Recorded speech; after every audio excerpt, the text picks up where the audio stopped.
Hi everybody, as you can see Aston 2209 is up on the ramps again. For the last week or 10 days I've been getting a knock on acceleration and braking. Decided I would check out the diff as well, just to make sure everything in the back was okay, and I've changed the diff oil. Only managed to get out, all that was in it that came out was 1.45 litres, and there should have been 1.7 litres. So I've changed that, and that's already covered by Steve in one of his videos. But I've been investigating further the problem with this knocking and looking at suspension, and eventually I found it. If we look at the rear suspension, I've checked all the major connections to see that there's nothing come loose.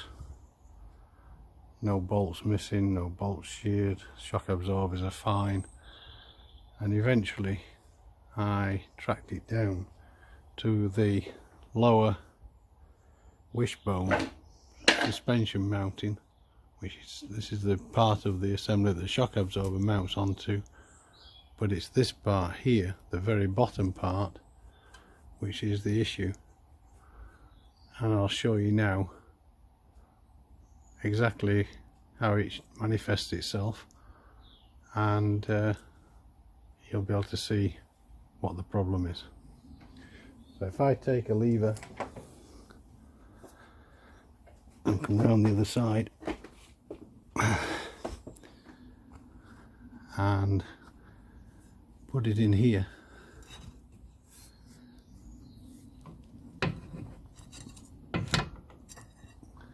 as you can see, it's now moved away from here over to here. There's nothing wrong with the actual bush itself, but the problem, which is going to be a lot of work, well, not a lot of work, but a stripped down job, is there at the end of that arrow which I've marked on. And you can see that the outer end of the wishbone, the bottom wishbone, is split. There's a crack there which runs right across from this side to the back side. So this is the front side. Take my light with me. This is the back side. You can see it there, just about. It's about here. You can make it out. So what I'm going to have to do is strip it all down, take the hub off, take the bottom wishbone out, and then get a new one. So that'll be part of this video, stripping it down and putting it back. I'll film it as I go, but at least we found what the problem was. It went when I was actually backing the car out of the garage, and there was a loud bang, and I thought just the brakes had been stuck on or something.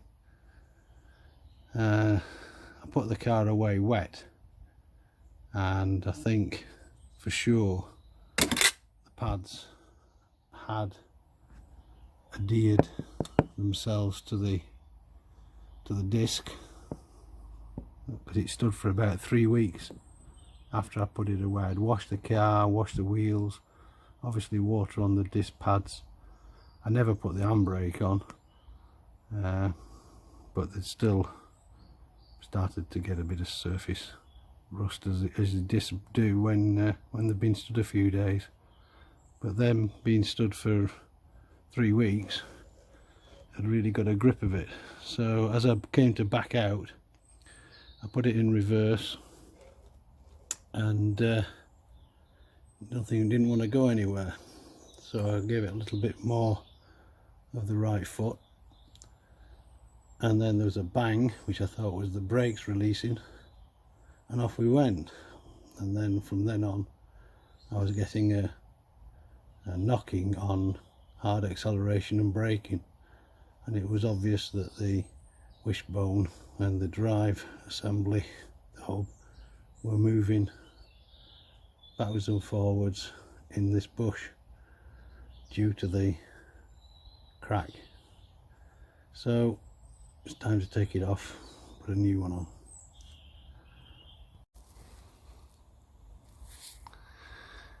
Right, I've just managed to remove the inner wing,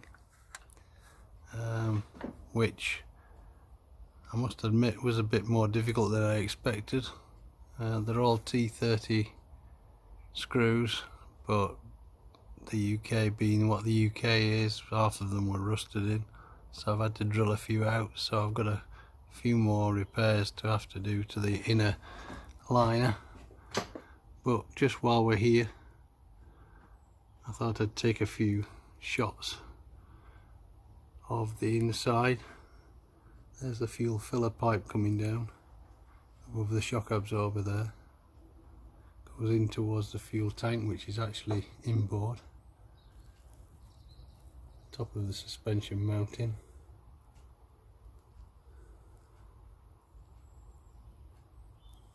See the brake pipes coming around there.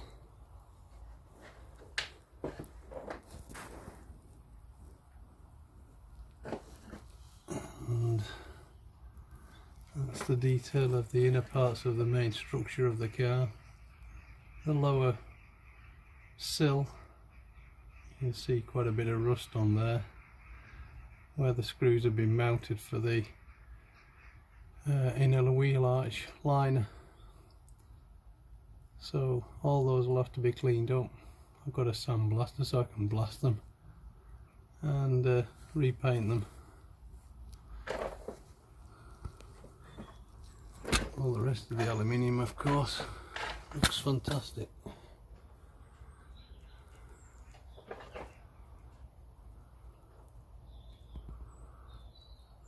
So I'll look down there.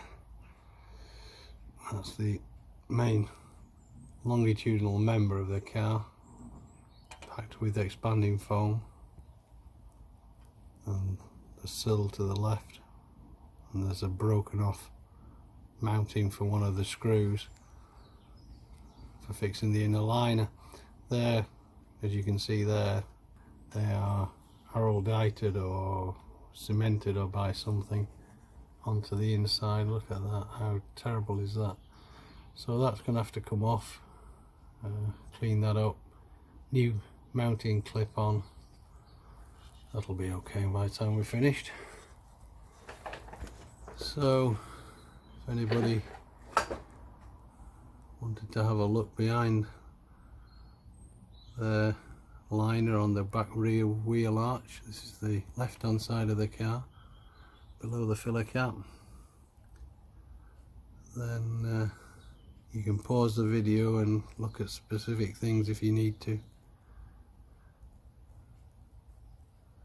But I've got to go on now. I've just been looking at it and I think maybe I can do this without having to take off the brakes, the brake disc or the brakes caliper, because we've got to undo this bottom one here. And now I've taken the inner wheel liner out, wheel arch liner, we can undo that one there against the subframe, rear subframe, because I can get at both sides. And coming round, we'll have to take off this one, which is the shock absorber, which won't be a problem. I'll just put the spring compressors on the suspension spring.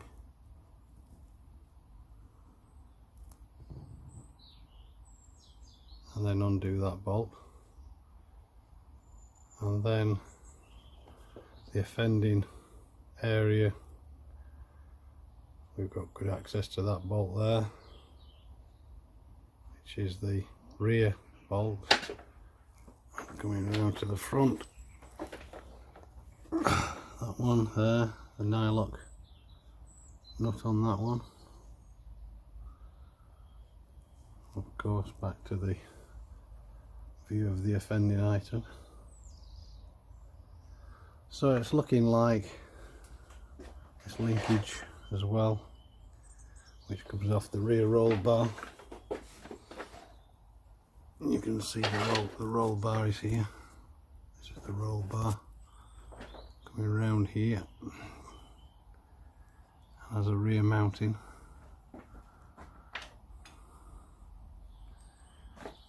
This exhaust and the noisy valve. When you kick down, that's the valve that gives you all the grunt.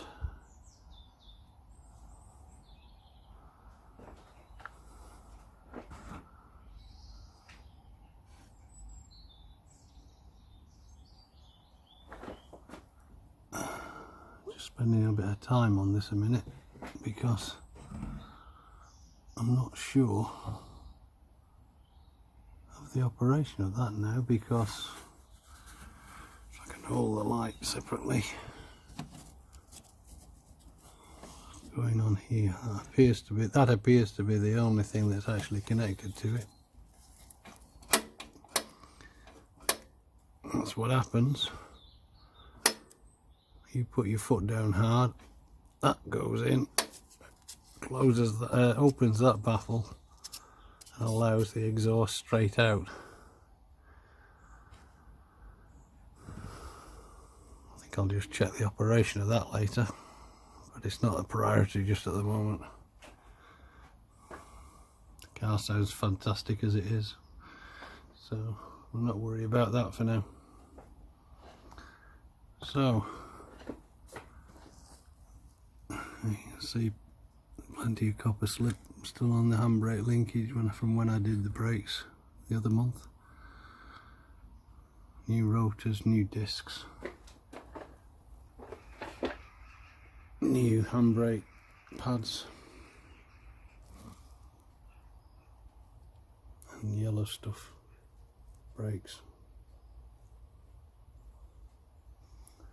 But the thing that really annoys me as much as anything, I've got to do a lot of work now cleaning up all this rust. It's only surface rust, it's not particularly detrimental to the structure of the car at the moment, but you don't want to leave it like that.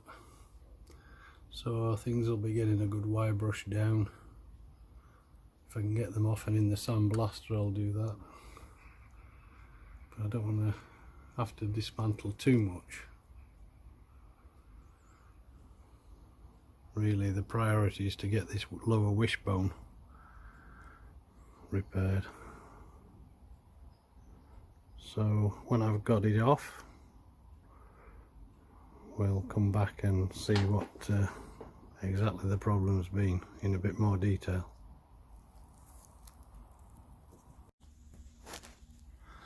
Right, as you'll see now, I've been removing a few bolts, getting ready to drop this lower wishbone.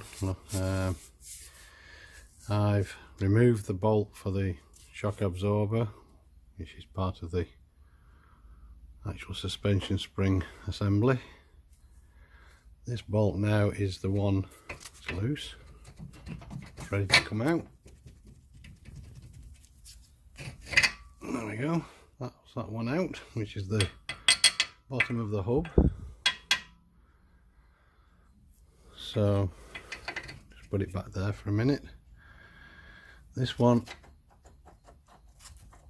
is already loose and ready to bring out. You can see what I've done, because this is actually an alignment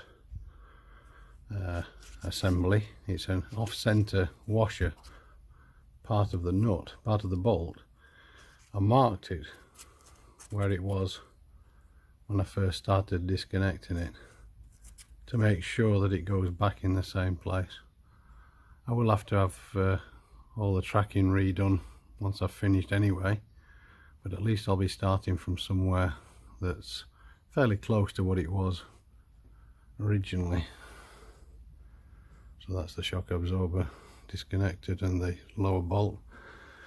Coming around this side,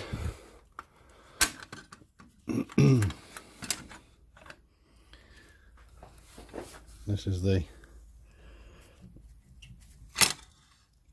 drop link which goes into here, disconnected.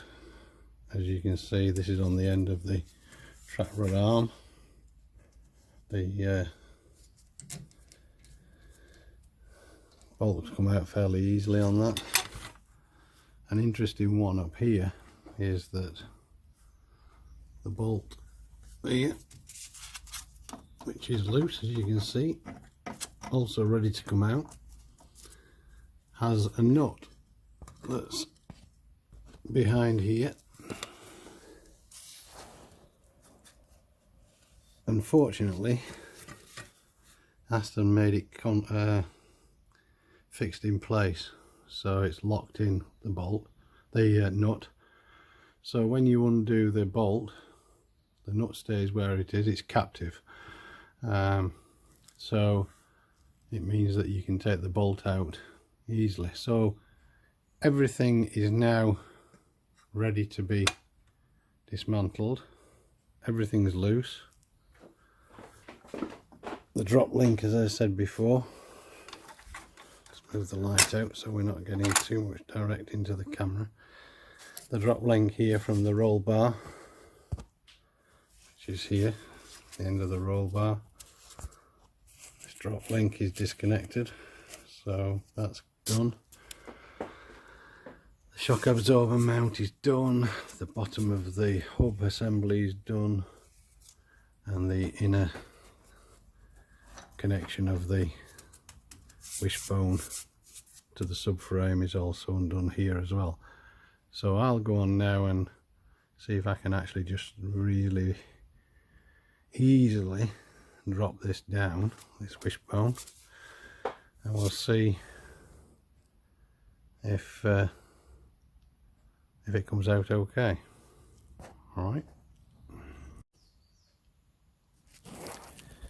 Okay, well, the answer is it just drops out, no problem at all. So where Aston get that you have to dismantle half the back of the car to get this out, that's definitely not the case. As you can see, I've got it laid out on the garage floor and the respective bolts where they came from, so that when I come to put the new one back, when it arrives, hopefully tomorrow, then we will be able to crack on without losing any time. I'm going to take the bush out, but I can show you now the crack. This is the original indicated by the arrow, and as you can see, it extends right across the full width of the bush area, bush support area, where it's pressed into the wishbone. So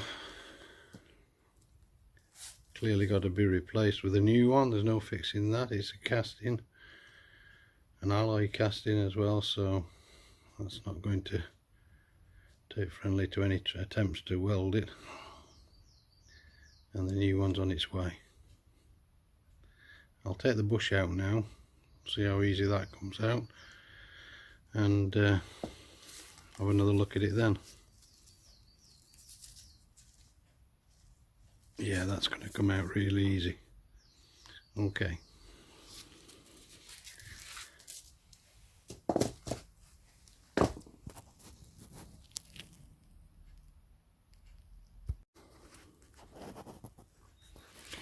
Okay, the bush is out. Came out with one tap of the hammer. You can see this is the steel outer part of the bush, the steel inner. The rubber is actually in quite good condition. The bush as a whole is fine. Whether it came original from Aston and nobody's done anything with it since, I don't know, but certainly no reason to change it other than the crack, which is clearly visible. What's also visible is, because I did drive on it when it's been thrutching backwards and forwards, is we've got some gouging on the, what is visible is some gouging of the bush housing, the bush area, where it's been able to go backwards and forwards while I've been driving. I'll check just what it actually has been rubbing up against, just to make sure there's no damage to anything else, but it's only a bit of a rash, that, nothing to get excited about. So you can see the crack on the inside. Yeah, you can see where the crack extends through, right through to the inside.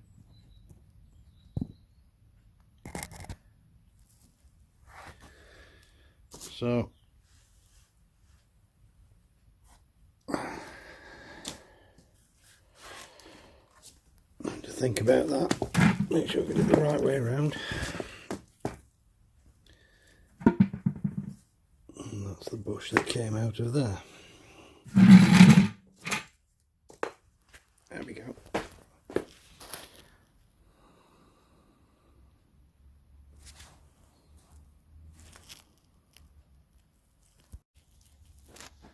Just for completeness, this is the wishbone away, and what's left, the bottom of the shock absorber, that's the bottom of the hub, the drop link from the roll bar, the inner mounting,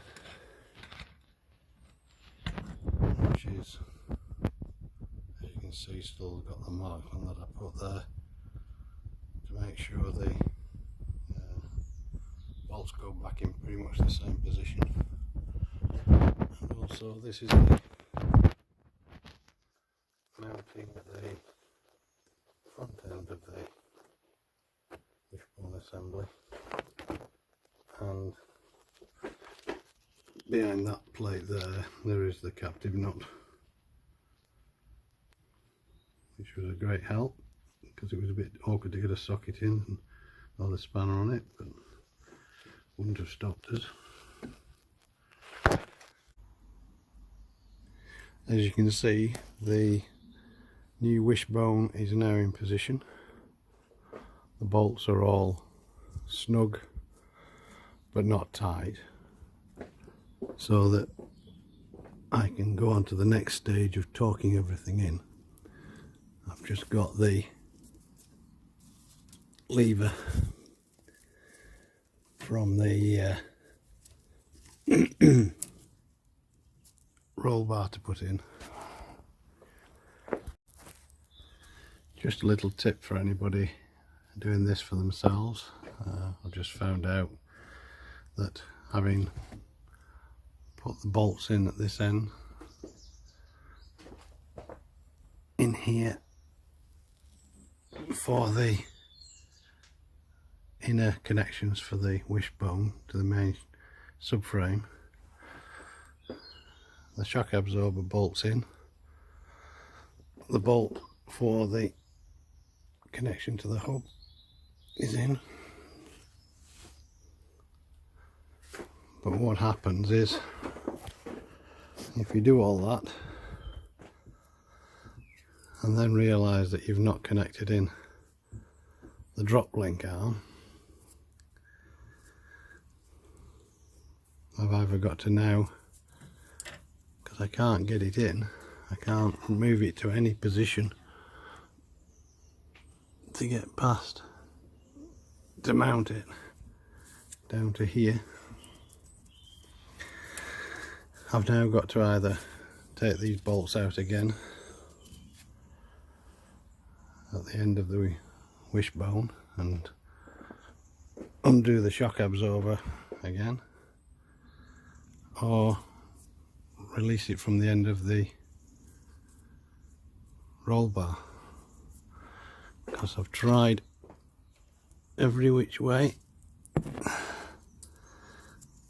but I can't get it through to connect. Even going all the way around, I just can't get it in anywhere that will allow me to get it onto here.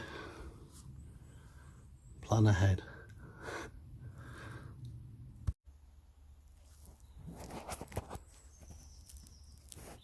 Okay, we're now back to where we were 10 minutes ago, but fortunately this time we've got the drop link bar off the roll bar and connected to the wishbone arm.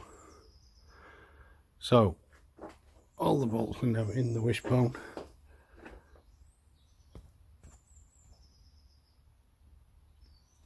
but not torqued up, and the reason for that is that we now have to set the mean or normal ride height position before tightening up the bolts. If we tighten up the bolts in this position, which is a lowered position, then we will end up with overstressed rubbers in the joints, like here,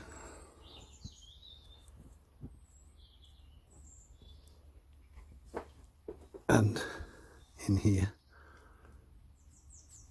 and here.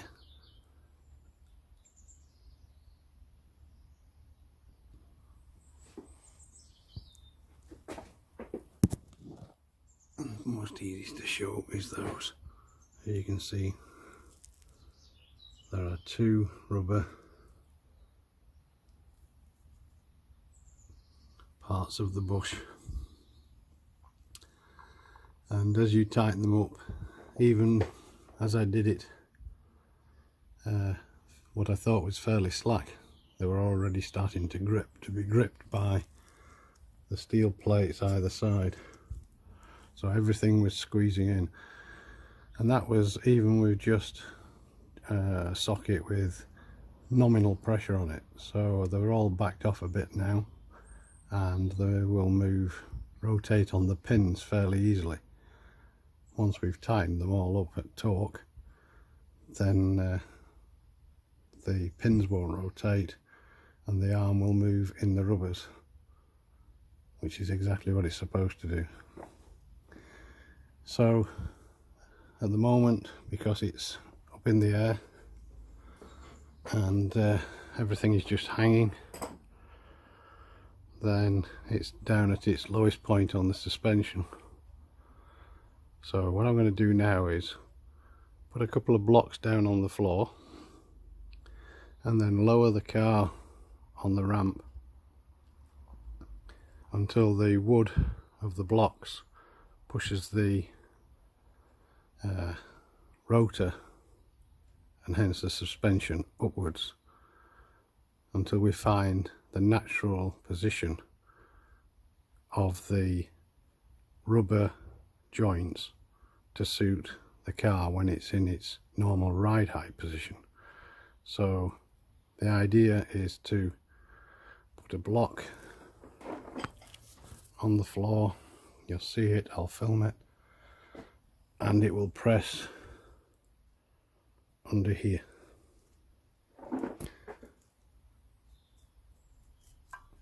And that will have the effect of the road wheel being on and pushing the car upwards.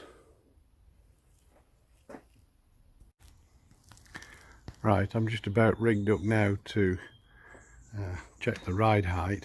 What you can see here is that I needed a reference that I could measure from, and if you look in here on the end of the drive shaft, there is where the locking nut goes on. There is a centre hole which will have been used when they were putting the shaft into a lathe or whatever. And what I've done is I've used a drill to slot into that particular centre, and it is mounted off my magnetic dial test indicator support. So this is a magnetic support which is off the rotor, and I've positioned this as horizontal as I can, and checked with a very small spirit level, but the accuracy will be whatever the accuracy is with such a small spirit level. But touching the underside of the wing now, and judging by the centre of where the drill is, it's about 452 or 3 millimeters. So what we have to do now is lower the car down onto the blocks, which I've positioned here, and we'll finally position them accurately once I've started to lower the car, and then we'll see what the natural ride height goes to. So we'll see how that goes.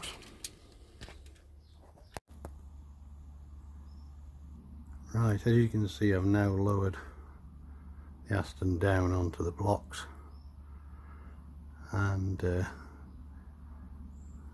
is still just about on the lifter arm in this back left hand corner, but to all intents and purposes the weight of the back corner on this side, on the left side, is now sitting on the blocks, so we can check what the ride height is. Just to show exactly what I've done, there's the disc effectively sitting on the block, just missing the shield for the disc itself, for the rotor, and everything is still as it was. And we are now, ignore the angle of the arm, but you can see there that we're at about 75. I think I've just nudged it a little bit.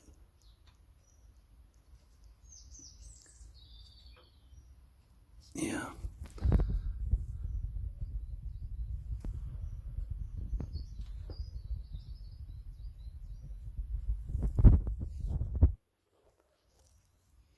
So now, looking at the centre of my drill, which is mounted off the centre of the hub, you can see we're at about 3 to the centre, about 76, 77, and the tolerance is, or the dimension is 376 plus or minus 15 mil. So that's pretty much at the nominal ride height. So what we'll do now is get underneath and torque up the bolts to make sure the bushes are nice and tight, and then we won't be overstressing the bushes when we're in the normal running position, because they will have been set at effectively what is a neutral setting to suit the bushes moving or rotating up and down.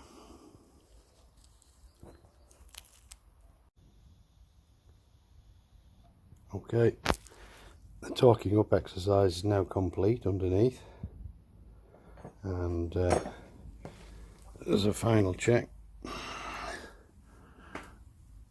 we can see that we're still on around 370.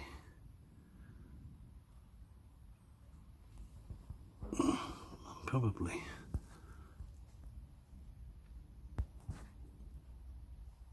about 377.